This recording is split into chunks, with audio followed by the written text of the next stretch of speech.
Hello students. जैसा कि हमने आपको पिछले लेक्चर में भी बताया था कि अब हम एक नई सीरीज स्टार्ट करने जा रहे हैं जो फिजिक्स के मोस्ट इम्पॉर्टेंट ऑब्जेक्टिव क्वेश्चन है। इस सीरीज में हम लोग बहुत ही इम्पॉर्टेंट क्वेश्चंस को देखेंगे जो आपके सीबीएसई बोर्ड और राजस्थान बोर्ड या कोई भी कंपटीशंस के लिए बहुत ही आपको हेल्प करेंगे। तो चलिए स्टार्ट करते हैं हम लोग। इस सीरीज का पहला क्वेश्चन जो है हमारा वो है which of the following is the SI unit of work. इसमें वर्क की एसआई यूनिट पूछ रहा है।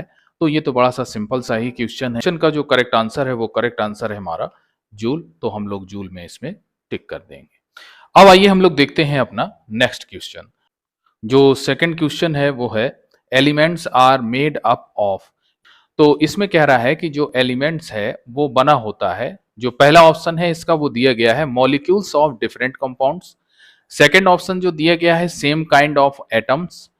थर्ड ऑप्शन जो दिया गया है वो दिया गया है मॉलिक्यूल्स ऑफ डिफरेंट एटम्स। और फोर्थ ऑप्शन जो इसका दिया गया है वो दिया गया है anti means none of these. तो इसमें समझ लीजिए कि जो एलिमेंट्स होता है वो सेम काइंड ऑफ एटम्स होता है, जबकि जो कंपाउंड्स होता है उसमें डिफरेंट टाइप्स के जो एटम्स होते हैं वो मिल करके एक कंपाउंड्स को बनाते हैं। तो इसका जो ऑप्शन नंबर बी है वो हमारा इसमें सही है, यानी कि ऑप्शन नंबर 2 इसका सही है, सेम काइंड ऑफ एटम। और एक चीज ध्यान रखिएगा कि जो एलिमेंट्स है इसमें में जो नंबर्स ऑफ प्रोटॉन्स होते हैं वो भी सेम होते हैं। तो इसका ऑप्शन नंबर 2 हमारा करेक्ट है। अब आइए चलते हैं हम लोग नेक्स्ट क्वेश्चन की ओर।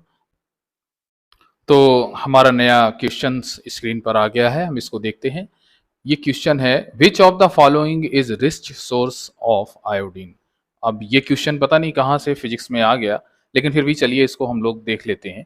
Which of the following is rich source of iodine. तो इसमें बटर होगा नहीं, चीज होगा नहीं, लेमन होगा नहीं। जो सी फूड होता है वो रिच सोर्स ऑफ आयोडीन होता है। तो इसमें ऑप्शन नंबर 4 इसमें सही है। तो ऑप्शन नंबर 4 इसका बिल्कुल करेक्ट।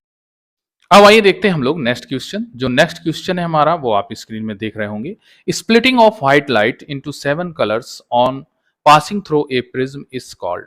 कहने का मतलब ये है कि जो सूर्य का प्रकाश है वो किसी प्रिज्म से अगर गुजरे तो वो 7 रंगों में विभक्त हो जाता है। इस प्रोसेस को हम लोग क्या बोलते हैं?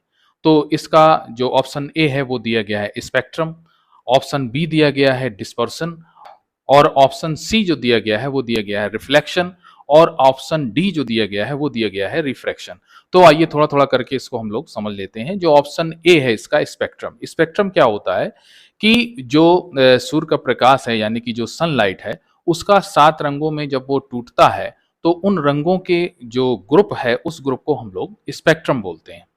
सी ऑप्शन इसका जो है रिफ्लेक्शन क्या होता है कि इसमें जो सनलाइट है वो एक मीडियम से किसी स्मूथ चीज पर टकरा करके वापस उसी मीडियम में अगर वापस हो जाती है तो इस प्रोसेस को, इस घटना को हम लोग रिफ्लेक्शन बोलते हैं।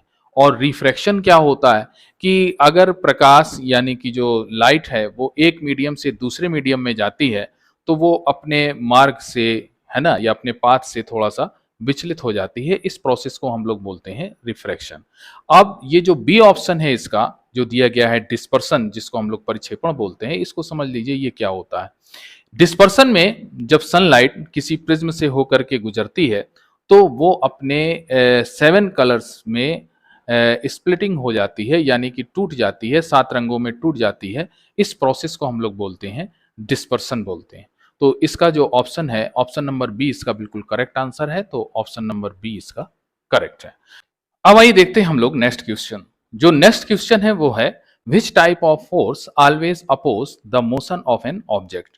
यानी कि इसमें कह रहा है कि किस टाइप का जो फोर्स है वो हमेशा किसी भी ऑब्जेक्ट के मोशन के अपोज करता है, यानी कि कार्य करता है। तो इसमें जो पहला ऑप्शन दिया गया है वो दिया गया है हमारा फिक्शनल फोर्स, दूसरा है इलास्टिक फोर्स, तीसरा है मैग्नेटिक फोर्स, और चौथा है मस्कुलर फोर्स। तो मस्कुलर फोर्स तो नहीं होगा, ना ही मैग्नेटिक फोर्स होगा, ना ही इलास्टिक फोर्स होगा। जो इसका करेक्ट आंसर है वो हमारा है पहला ऑप्शन, वो जो कि है फ्रिक्शनल फोर्स। अब देखिए जो फ्रिक्शनल फोर्स होता है वो किसी भी ऑब्जेक्ट के मोशन में अपोजिट डायरेक्शन में काम करता है। इस फोर्स को हम लोग फ्रिक्शनल फोर्स बोलते हैं। तो चलिए आज हम लोगों ने कुछ मज़ेदार ऑब्जेक्टिव क्वेश्चंस को देखा है।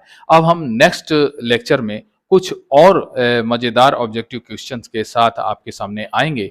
तब तक आप ऑब्जेक्टिव क्वेश्चंस जो कि हम लोग कम्युनिटी में भी पोस्ट किए जाते हैं इस चैनल की, उन्हें भी आप लोग देख लेंगे। यदि आपने इस चैनल को सब्सक्राइब नहीं किया है, तो इस चैनल को सब्सक्राइब कर लें, जिससे इसका नोटिफ़िकेशन आपको पहले से पहले मिले।